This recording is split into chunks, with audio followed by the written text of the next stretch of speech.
Then the hardware and software resource requirements. Here what happens basically is whether the this project considers the given hardware is going to work or not, then software resources are going to be available. So whether these things are going to be available or not in the market, so that they can able to use those things into their project.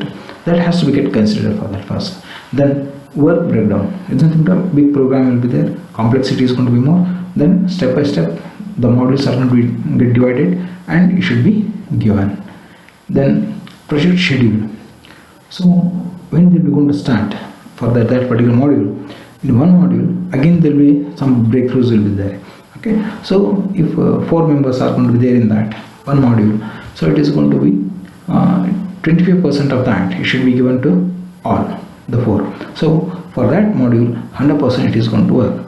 Then individually they will be going to have their modules, okay, sub modules they will be going to, we can call those things that they will be going to schedule it, and they have to complete that particular task. They will be going to be, it is going to be said that okay, these 3 programs or these 4 programs are there, so you have to work with this.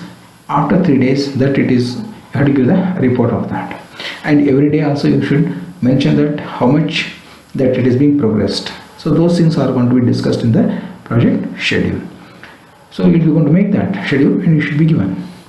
Then monitoring of those things that you have to, the team leaders, they have to take the reports and they should be analyzed. Okay.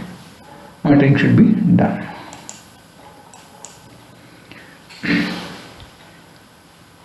Apart from this, so the supplements are going to be there here.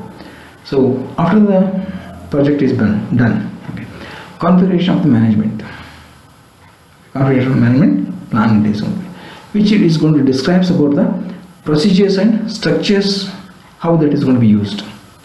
So they will be going to have each and every companies, and they will be going to have their own way of writing the procedures as well as programs. So whether that is being followed or not, because the company to company that it is differing, the people are going to move from, engineers are going to move from one company to another company, so they should follow their rules and regulations. Those configuration management which tells us that whether this procedure is going to be correct or not, they use the proper formatting or not, that it is going to be checked in this. Then deployment plan. So it describes about the, once the project is done, okay, then the hardware and software are going to be deployed to the customer site. There it is going to be how that it is going to work. Those things are going to be get checked in this. Maintenance plan. Always when you go deploy, your job is not over. So the maintenance and the requirements, costs and efforts are going to be made. Always it is going to be, the customer asks all these things. Okay. So in the this thing, what is that, in the contract itself, that it will be given. Okay.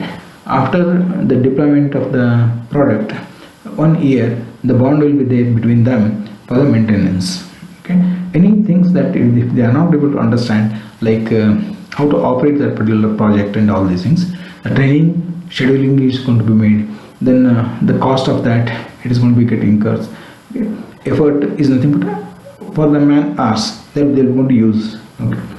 So these things are going to come under the maintenance plan. Then we have quality plan. So how this project is being executed.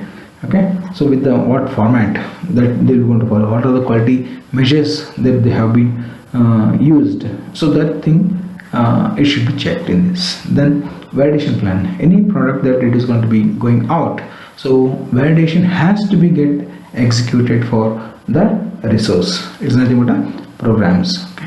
So you should not have any errors. So like that the validation plan it has to be get executed. All these things, whatever that we are talking about, configuration, deployment, maintenance, quality and validations, all these things they will going to have the scheduled plan, and they have to work under that particular given environment. Okay. So whether it is a customer side or it is a developer side, it has to be get executed. There are so many phases out there. There's a project planning processes are going to be there.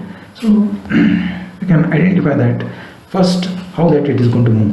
Identify the customer constraints of the project, identify the risks, define milestones and deliverables. These are the three inputs. This is nothing but an activity diagram it is. Why it is activity diagram? Last time I told about this type of diagrams. So when one circle is filled circle is there and double circles with field is there, then that is called as activity diagram. So it is an important diagram which it is going to tell us about the planning process. Okay, first you have to identify the constraints, next you have to identify the risks, then milestones and deliverables. Milestones are nothing but the stepwise executions. Okay, so in a one module 10 programs are there. So first program, whether it is executed or not, if it is executed within the time limit, yes, they have met the one milestone. It is being written in the form of rhombus. Okay, milestones. Then deliverables. So one module, if it is getting completed, then whether it can be delivered to the customer or to the execution, that is what we can say, testing team to test that particular product. Okay, so those things are the inputs for the planning process. That is, define the project schedule. Next, these things will be there. Then you have to project here has to be defined and it should be get scheduled. For this, the project planner is going to be there. So they are going to have the planner. Based on that plan, the project is being get schedules. We'll see those scheduling tasks in the next slides. Then you have to execute that work. Fine. Then monitor the progress against the plan. So once the project is being scheduled, you will be going according to that. In a simple manner, I will tell you that in the academic way, I am going to handle this particular subject.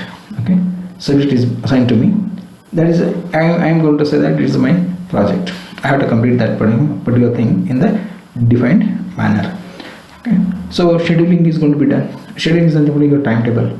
Okay, and unexpected things are going to happen. It's nothing but that risks, whatever we will be going to call in the first.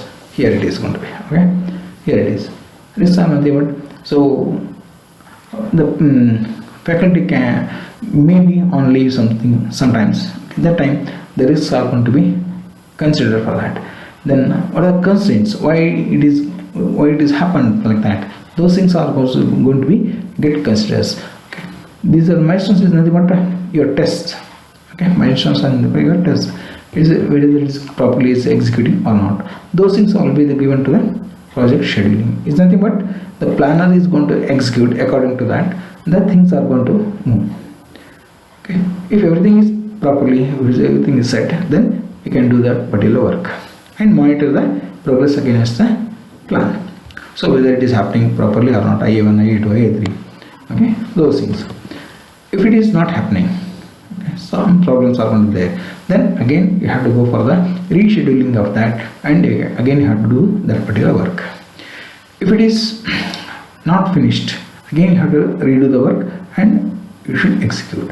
After monitoring, everything is, if it is going to be correct, then there is no problems, then it goes to the finished product. The project is completed. If not, some problems, very serious problems are going to be there, then risk mitigation actions that it has to be taken. Okay, and you have to replan and you should go back to the execution again. Okay, risk mitigation actions is nothing but that should be replaced. The project is running, 4 people will be there, 1 person is going to leave in between, then the risk is going to be high. So instead of that person, 1 more developer is going to be recruited and it should be get executed in that. So that is what risk mitigation actions that they can able to consider. Or in another way, they have to replan it, and for the existing peoples only or developers only, that the workload will be get schedules for them. Some